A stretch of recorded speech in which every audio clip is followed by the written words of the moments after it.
Hello friends, నేను రాజు గారు. రాజకీయాల్లో ఏ పార్టీ అధికారంలో ఉంటే ఆ పార్టీ చుట్టే నేతలు తిరుగుతూ ఉంటారు. ఎగ్జాంపుల్ బెల్లం చుట్టూ ఈగలన్నట్టు ఇప్పుడు రాజకీయ నాయకుల పరిస్థితి కూడా అధికారంలో ఉన్న పార్టీల చుట్టే వాళ్ళ ప్రదక్షిణ. ఒక పార్టీ నిన్న మొన్నటి వరకు అధికారంలో ఉండి ఇప్పుడు అధికారాన్ని కోల్పోతే ఆ పార్టీ పరిస్థితి చాలా చాలా దారుణంగా ఉంటుంది. ఇలా చాలా ఎగ్జాంపుల్స్ ఉన్నాయి మనకు. 10 సంవత్సరాల పాటు తెలంగాణలో అధికారంలో ఉన్న బీఆర్ఎస్ పార్టీ పరిస్థితి ఇప్పుడు చాలా దారుణంగా ఉంది. ఈ పార్టీలో చాలామంది నాయకులు, సిట్టింగ్ ఎమ్మెల్యేలు కూడా కాంగ్రెస్ పార్టీలో దూకేసిన సందర్భాలు మనం రీసెంట్గా చూస్తూ ఉన్నాం.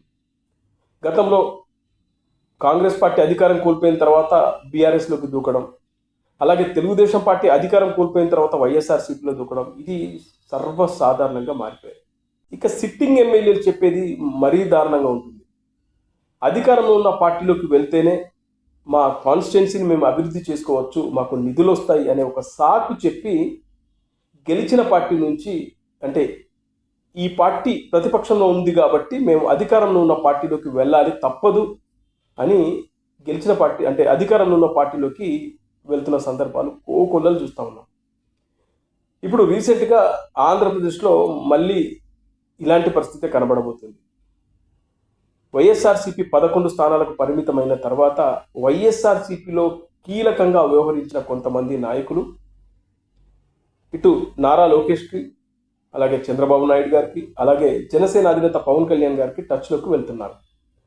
ముఖ్యంగా చూస్తే చంద్రబాబు నాయుడు గారు కానీ, పవన్ కళ్యాణ్ గారు కానీ ఆ మధ్యకాలంలో రీసెంట్గా కూడా వినబడుతున్న మాట ఏంటంటే, మేము ఎవరైతే ఇప్పుడు సిట్టింగ్ 11 మంది ఎమ్మెల్యేలు ఉన్నారో వాళ్ళని మేము మా పార్టీలోకి తీసుకునే పరిస్థితే లేదు అని చెప్తా ఉన్నాను. అయితే ఇక్కడ గెలిచిన ఎమ్మెల్యేల పరిస్థితి పక్కన పెడితే ఓడిపోయిన వాళ్ళ పరిస్థితి, ఓడిపోయిన చాలామంది నాయకులు జనసేన, తెలుగుదేశం పార్టీ వైపు చూస్తున్నారు.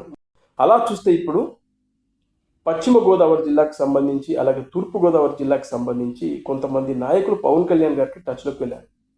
మొన్నటి వరకు పవన్ కళ్యాణ్ గారి పైన తీవ్ర విమర్శలు చేసిన ఇద్దరు, ఒక ఆయన మాజీ మంత్రి, ఒక ఆయన మాజీ ఎమ్మెల్యే, వైఎస్ఆర్సీపీకి సంబంధించిన వాళ్ళు పవన్ కళ్యాణ్ గారికి టచ్లోకి వెళ్ళారు. గత మేమేదో మిమ్మల్ని వాంటెడ్గా టార్గెట్ చేసింది కాదండి, మేము వైఎస్ఆర్సీపీ అధినేత మాజీ ముఖ్యమంత్రి వైఎస్ జగన్మోహన్ రెడ్డి చెప్పడం వల్లే ఆయన టార్గెట్ చేయమంటే మేము చేశాం, కానీ దీనిలో మా పాపం ఏమీ లేదు. మీరంటే మాకు ఎప్పటి నుంచో అభిమానం, మీ అన్నగారైనా మీరైనా మీ కుటుంబం అంటే మాకు చాలా ఇష్టం, మేము మీ కుటుంబానికి సంబంధించిన అభిమానమని ఆయన దగ్గరికి వెళ్ళి ఆయనకు రాయబారం పంపిస్తున్నారంట కొంతమంది. ఇక మరొక మాజీ ఎమ్మెల్యే అయితే పవన్ కళ్యాణ్ గారికి డైరెక్ట్గా టచ్లోకి వెళ్ళారు. పవన్ కళ్యాణ్ గారు నేను చెప్తాను, వెయిట్ చేయండి అని చెప్పారు. ఇక వీళ్ళే కాకుండా చాలామంది నాయకులు ఇప్పుడు జనసేన పార్టీలో చేరేందుకు రెడీ అవుతున్నారు. ముఖ్యంగా చూస్తే ఉమ్మడి గోదావరి జిల్లాకు సంబంధించిన నాయకులు, వైఎస్ఆర్సీపీకి సంబంధించిన చాలామంది నాయకులు, పెద్ద నాయకులే జనసేన పార్టీలో చేరడానికి సిద్ధం చేసుకుంటున్నారు. ముఖ్యంగా మీకు ఇంకొక విచిత్రమైన విషయం ఏంటంటే, మొన్న జనసేన పార్టీ సభ్యత్వాలు, క్రియాశీలక సభ్యత్వాలు మెంబర్షిప్ జరిగిన దాంట్లో కూడా వీళ్ళు దగ్గరుండి ఆ పార్టీకి, అంటే వైఎస్ఆర్సీపీలో ఉన్నప్పుడు ఈయన అనుచరులుగా ఉన్న చాలా మందిని కూడా వీళ్ళు దగ్గరుండి జనసేన పార్టీలో చేర్పించారంట. ఇది పెద్ద హైలైట్ న్యూస్. అంటే వాళ్ళు ముందుగాల వాళ్ళ అనుచరులను పంపించి తర్వాత పవన్ కళ్యాణ్ గారికి రాయబారం పంపించి జనసేన పార్టీలో చేరడానికి వాళ్ళు సర్వం సిద్ధం చేసుకుంటున్నట్లుగా ఒక విశ్వసనీయ సమాచారం.